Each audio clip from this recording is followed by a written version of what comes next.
There is a specific moment in financial history that separates the survivors from the victims. It is the moment when the narrative on Wall Street stops matching the reality in the data. In late 2025, while most investors were still celebrating the endless rally of the AI revolution, a silent alarm began to ring. In just one single week in November, $1 trillion vanished from the stock market. It didn't happen because of a banking collapse. It didn't happen because of a war. It happened to the Magnificent Seven, the untouchable group of technology stocks that have carried the entire U.S. economy on their backs for 2 years. Nvidia, the poster child of the era, plunged nearly 8% in days, wiping out over $500 billion in wealth. The Nasdaq suffered its most violent weekly drop in 6 months. And yet, if you turned on the financial news, nobody was panicking. Why? Because the Dow Jones Industrial Average was hitting new all-time highs at the exact same moment. Retail investors looked at the green arrows on their screens and assumed the bull market was still intact. But they missed the signal. While the crowd was buying the dip, the smartest money in the world was quietly heading for the exits.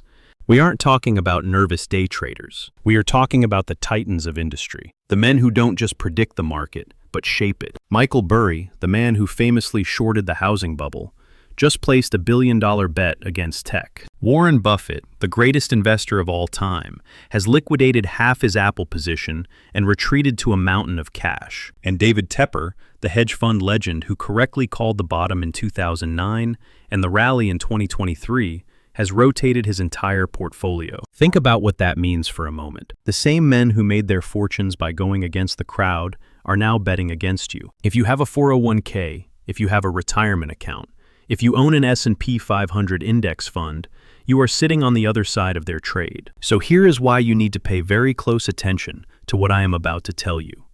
This isn't just a normal market correction. This is a regime change. And to understand why these billionaires are running, you first need to look at the anomaly that appeared in late 2025. The stock market effectively split into 2 different universes. In the first universe, the technology trade finally broke. For the first time in 7 months, the Nasdaq finished November in the red. The Magnificent Seven saw their collective market value drop from over $22 trillion down to $21 trillion. That is a loss of wealth larger than the GDP of most European countries. High-flying ETFs like ARK Innovation, which represent the most speculative tech stocks, plunged roughly 10%. Semiconductor stocks, the engine room of the AI boom, slid 7% in a single week. Palantir, a stock that retail investors have treated like a religion, sank almost 8% in one day despite beating earnings. The message from this universe was clear. The party is over. But then there was the second universe. While tech was bleeding, the old economy was roaring. The Dow Jones Industrial Average notched its 7th consecutive monthly gain. That is the longest winning streak since 2018. It surged to record highs, around 47,000. Caterpillar, the company that builds the world's infrastructure, jumped over 20% in October alone. American Express, the giant of consumer spending, rose 19% over the past year. Walmart hit an all-time high. Most people look at this and see a healthy rotation. They think money is just moving from one pocket to another. But history tells a very different and very scary story. When was the last time the Dow surged to records while the Nasdaq crashed? It is a rare phenomenon that usually signals a trap. In fact, there are only 2 other times in modern history where we saw a divergence this extreme. The first was in March of 2000. The Dow held steady while the dot-com bubble began to burst, eventually dragging the Nasdaq down 78%. The second was in October of 2007. The Dow hit a record high above 14,000.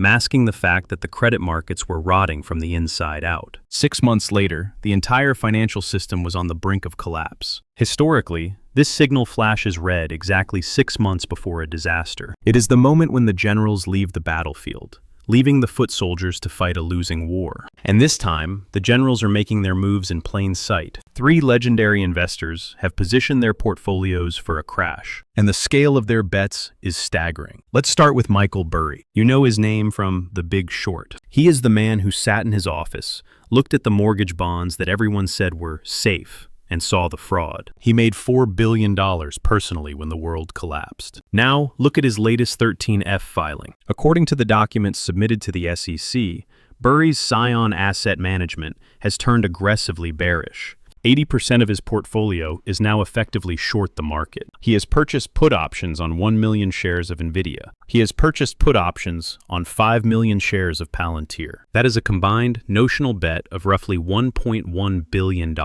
When news of this position leaked on November 5th, it sparked an immediate sell-off. But Burry isn't just looking at charts. He is looking at the fundamental lie of the AI bubble. In his own words, just because something is used does not mean it is profitable. He argues that the true end demand for these AI services is ridiculously small. He points out that almost all the customers buying these chips are funded by venture capital. It is a circular economy, and Burry is betting the circle is about to break. Then we have Warren Buffett.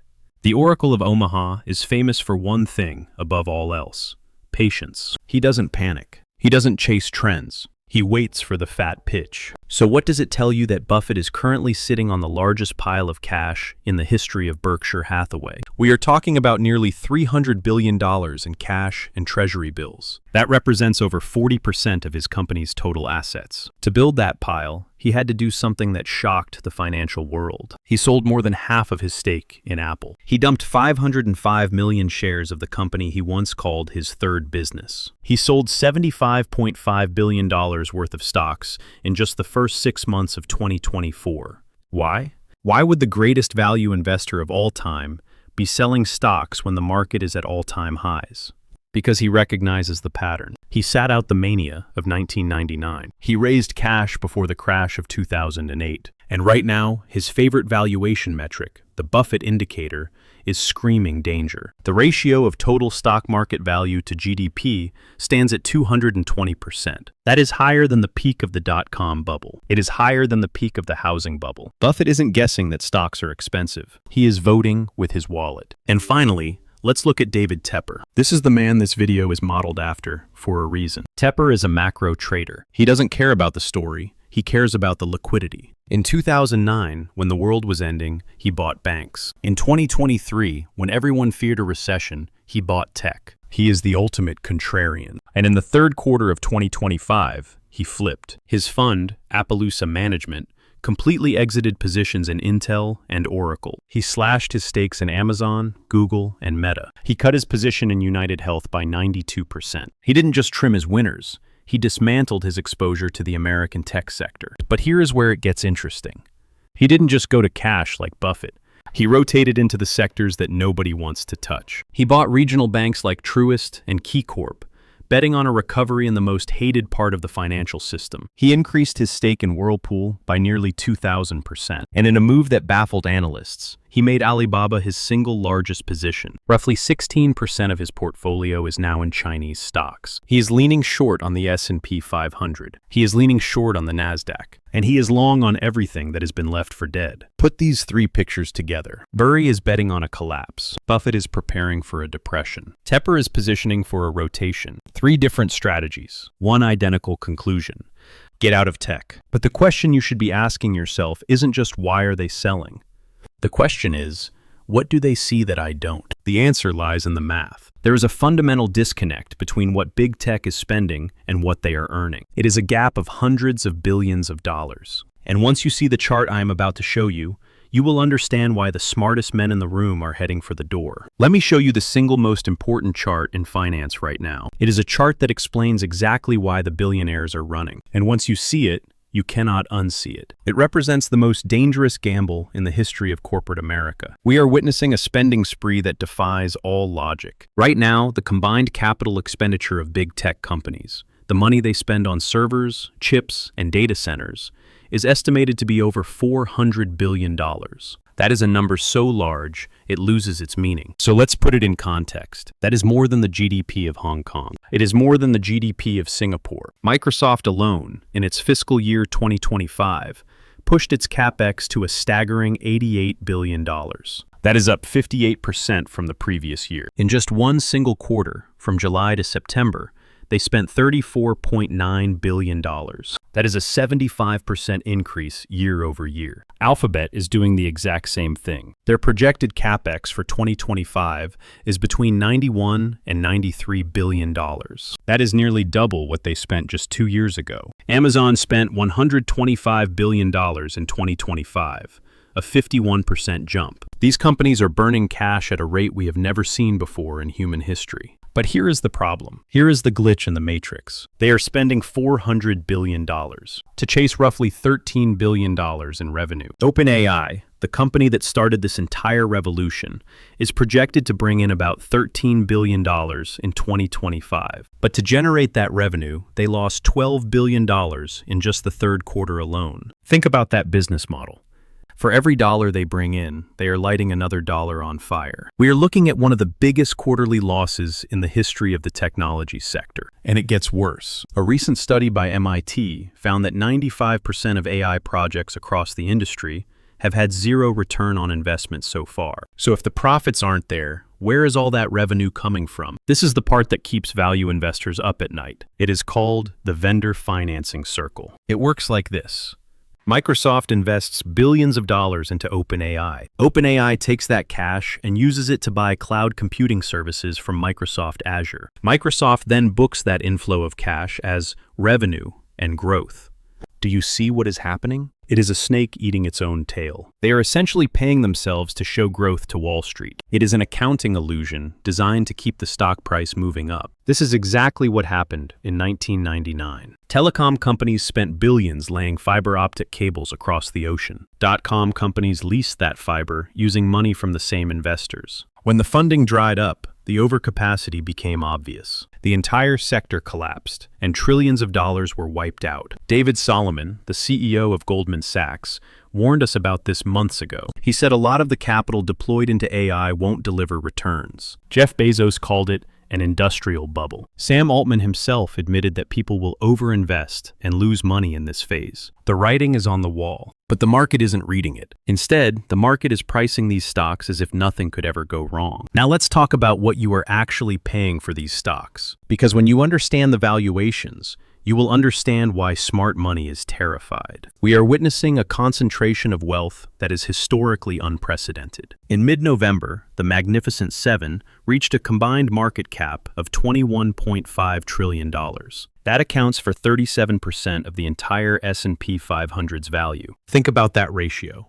Just 7 companies control nearly 40% of the most important index in the world. Historically, the top 10 stocks usually make up about 25% of the index. We are so far beyond the norm that we are in uncharted territory. These 7 companies are now worth more than the entire GDP of the European Union. If you own an S&P 500 index fund, you don't own a diversified basket of stocks anymore. You own a leveraged bet on AI. You are exposed to a single point of failure, and you are paying a premium for it that we haven't seen in decades. The S&P 500 is currently trading around 30 to 31 times trailing earnings. The historical average is 16 times. You are paying double the historical price for every dollar of earnings. The Shiller-Cape ratio, a metric that predicts long-term returns, has hit 40. That is approaching the record of 43 set during the dot-com bubble. It is far above the level of 27 we saw before the 2008 crash. The Magnificent Seven are trading at a 42% premium compared to the rest of the market. That is the widest valuation gap in 25 years. Let's look at the individual names. Look at Tesla. It trades at roughly 263 times earnings. Compare that to Toyota, the world's largest automaker, which trades at 10 times earnings. Does Tesla sell 26 times more cars than Toyota? No, it sells a fraction. But you are paying for a story, not a business. Look at Nvidia. It trades at 25 times sales, not earnings, sales. You are paying $25 for every $1 of revenue the company generates. Sean Pesce, a respected fund manager, put it bluntly. Paying such stretched multiples rarely delivers strong long-term returns. You are buying stocks priced for a perfect world. But we do not live in a perfect world. We live in a world of high interest rates, geopolitical tension, and slowing growth. So what happens if they are right? If Michael Burry, Warren Buffett, and David Tepper all see the cliff approaching, let me walk you through exactly how this crash plays out. It doesn't happen all at once. It happens in stages. It starts with a trigger. Maybe it is a disappointing earnings report where big tech finally admits AI isn't monetizing fast enough. Maybe it is the Federal Reserve keeping rates near 5% through 2026, choking off liquidity. Maybe it is a recession that forces companies to slash their experimental budgets. Whatever the spark, The fire spreads the same way. Stage 1 is the initial drop. Nvidia falls 20% or 30% in a few weeks. Tesla follows. Because these stocks have such a high beta, they fall much faster than the rest of the market. Retail investors will try to buy the dip, thinking it is just another correction. But then comes stage 2, the ETF cascade. This is the hidden danger of passive investing. When the S&P 500 starts to fall, algorithms and index funds are forced to sell. They don't care if a company is good or bad. They don't analyze balance sheets. They just sell everything to rebalance their portfolios. This creates a feedback loop. Selling begets more selling. Volatility spikes. The VIX index jumps into the 30s or 40s. Suddenly, the S&P 500 enters a bear market, down 20% from its highs. Then comes stage 3, the real economy. This is what economists call the wealth effect, moving in reverse. When people check their 401k balance and see it has dropped by 30%, they stop spending. They cancel vacations. They delay buying new cars. Consumer confidence evaporates. Corporate earnings miss expectations because nobody is buying their products. Recession risk goes from possible to guaranteed. Finally, we hit stage 4, the reset. Valuations return to reality. In past recessions, PE ratios typically compress from the mid-20s down to 15 or 18. If S&P earnings drop just 15%, a conservative estimate for a recession, and the multiple compresses to 18, do you know where the index goes? It falls to around 4,000. That is a 30 to 40% decline from the peak. This isn't just a theory. We have seen this movie before. In March 2000, the Nasdaq peaked. It took 2.5 years to find the bottom. It lost 78% of its value, and it took 15 years to recover to its peak. Now, the bulls will tell you this time is different. People like Ed Yardeni argue that these companies have real earnings, unlike the dot-com era, and they are right. Nvidia is a real company making real money, but a great company can be a terrible investment if you pay the wrong price. If Nvidia drops 50%, it will still be a great company, but you will have lost half your money. November 2025 was the first crack in the dam. History suggests the dam breaks about 6 months after the divergence begins. That puts us squarely in the danger zone by mid-2026. So that is the downside scenario. That is the storm that Burry and Buffett are preparing for. But here is what most people miss. Not everyone loses in a crash. In fact, this is where the real money gets made. While the crowd is panicking, a select group of investors will be making the trade of a lifetime. Let me show you who wins when tech crashes. Here is what separates the masters of the universe from the amateurs. The amateurs panic when the market drops. The masters wait for the drop because they know exactly what to buy next. While the technology sector is flashing red warnings, huge sections of the global economy are quietly screaming, buy. We are entering a period that Wall Street calls the Great Rotation. It is a shift from the digital economy back to the real economy. From the companies that sell promises to the companies that sell things you can actually touch. Let's look at the winners, because the smart money is already piling into them.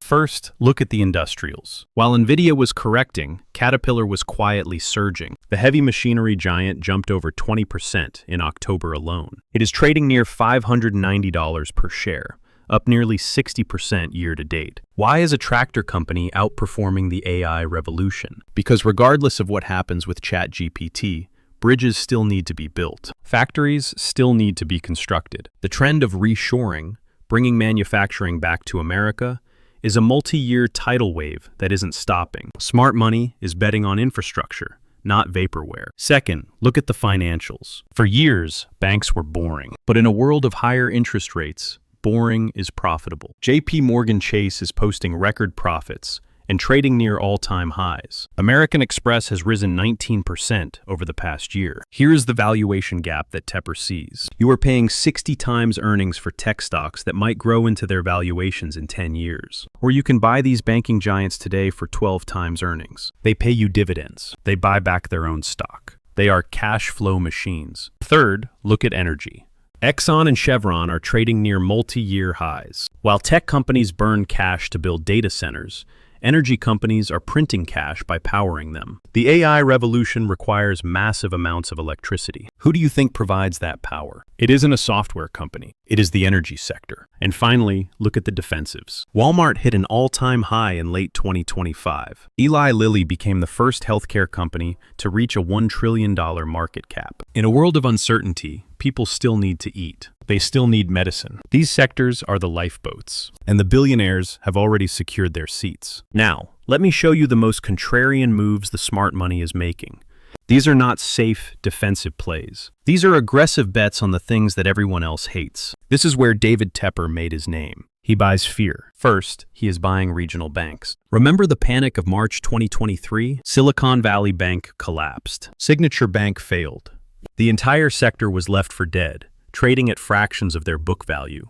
Most investors see these banks as damaged goods, but Tepper sees an opportunity that is too big to fail. He has taken new positions in Truist, KeyCorp, and Citizens. His logic is brutal, but effective. He knows that if these banks get into trouble again, the government will step in. The Federal Reserve and the Treasury have already proven they will backstop the system. So, Tepper is essentially buying a lottery ticket where the government pays for the insurance. If the economy recovers, these stocks could double. If they crash, the Fed steps in. It is a classic asymmetric bet. Second, and this is the most controversial trade in his portfolio, he is buying China.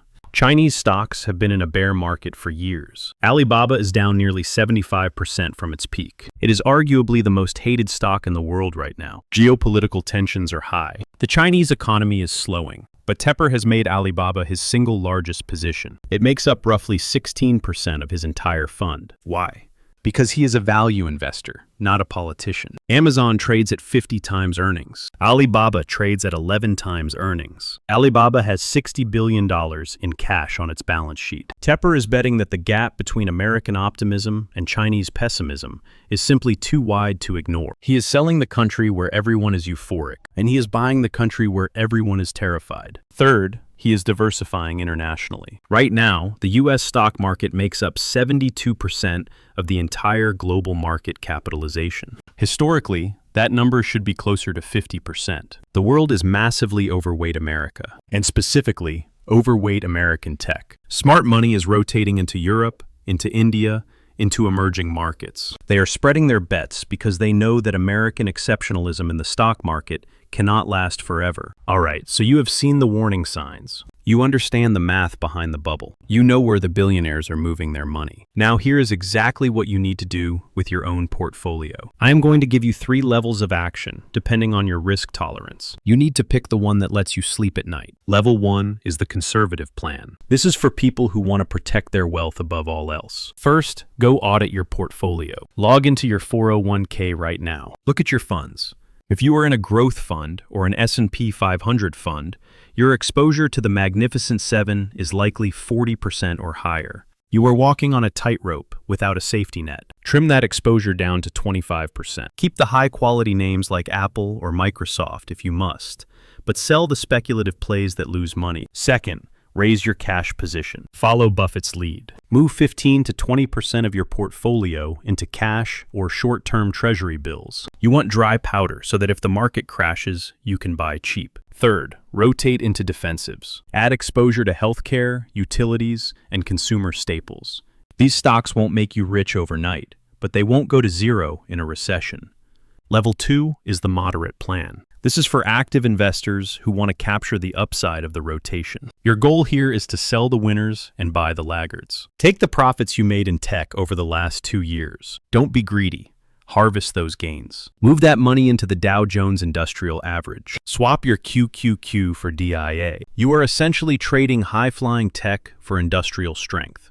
Add international exposure. Put 15% of your portfolio into developed markets like Europe or Japan. You are betting on mean reversion. You are betting that the rest of the world will catch up to America. Level 3 is the aggressive plan. This is for experienced traders only. This is where you follow Michael Burry. If you have capital you are willing to lose, you can look at buying put options on the NASDAQ. You can short specific stocks that have high valuations and no earnings. You can look at inverse ETFs that go up when the market goes down. But be warned, this is a dangerous game. As the famous saying goes, the market can remain irrational longer than you can remain solvent. Size these bets small. Make them 5 or 10% of your portfolio, maximum. Do not bet the farm on the timing of a crash. So, when does this all happen?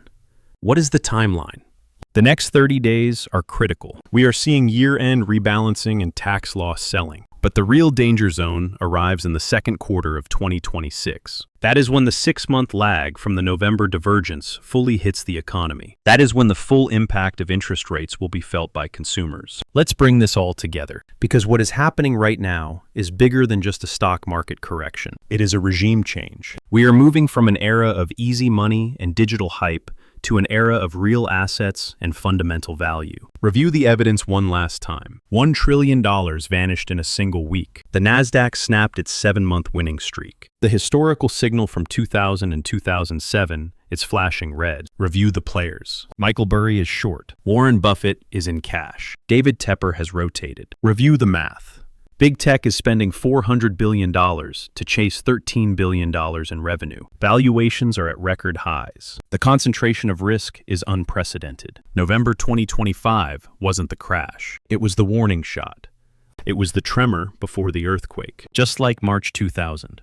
Just like October 2007. In March 2000, the people who sold tech stocks looked foolish for 6 months. The market kept rallying a little bit longer, but then they looked like geniuses for the next 3 years. In October 2007, the people who raised cash seemed paranoid. Their friends laughed at them for missing out on the gains. Then, 6 months later, they were the only ones left standing. You have a choice to make today. You can ignore the warnings. You can tell yourself that this time is different. You can hope that AI changes the laws of economics. You can ride this bubble all the way down to the bottom. Or you can listen. Michael Burry shorted the AI bubble. Warren Buffett is sitting on record cash. David Tepper rotated out months ago. $1 trillion vanished in 1 week. The smartest money in the world has spoken. They have placed their bets. The only question is, will you listen to them before the rest of the crowd figures it out? If you want my detailed breakdown of exactly which stocks to avoid and which specific ETFs to buy for this rotation, check the link in the description, because this isn't just another dip to buy. This is the great rotation, and it is just getting started.